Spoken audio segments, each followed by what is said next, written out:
जय हिंद भाई लोग, हम डोरीगंज संजय कुमार यादव। तो काले पवन सिंह के गाना के हम रिव्यू कर रहे हैं, खेसारी लाल यादव के गाना के रिव्यू कर रहे हैं। लेकिन तू लोग एगो बात जनबल लोग तो थू थू कहे लग हाई पवन सिंह वहाँ पर पूछ काहे कि देख गाना एगो ले रहे, तू हमार देखिए हम तहार देखम। ये गाना तो भाई खूब बढ़िया रहे, खूब बढ़िया ट्रेंडिंग में गल और सेक्शन में नंबर 1 पर भी ट्रेंड करता है, 1 मिलियन पर व्यूओ चल गल।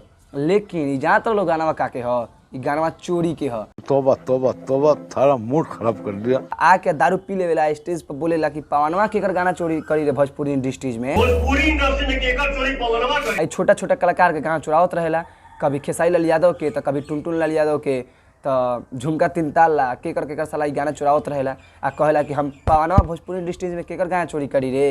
असंभव असंभव असंभव।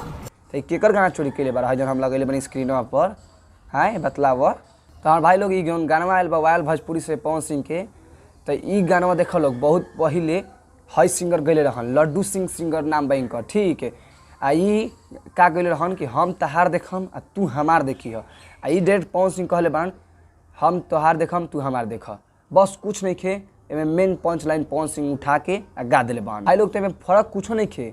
उ गाना में लेडीज गैली बिया कि हम तहार देखम तू हमार देखियो, आ ये में जेंट्स गैले बा पवन सिंह वाला में, बस ये इतना फर्के बा। तू लोग भाई गाना जाके सुन सके लोग, टाइटल एकदम सेम के सेम मैच कर देता है। भाई लोग तू ही लोग बतलाओ लोग, पवन सिंह स्टेज पर दारू पी के बोलेला कि भोजपुरी इंडस्ट्रीज में केकर गाना पवना चोरी करी रे, तब तू ही लोग बतलाओ लोग कि का होखता भोजपुरी इंडस्ट्रीज में। तो चलो लोग भाई वीडियो के दबा के शेयर करो लोग, हम मिलते हैं नेक्स्ट वीडियो में, तब तक जय हिंद जय भारत।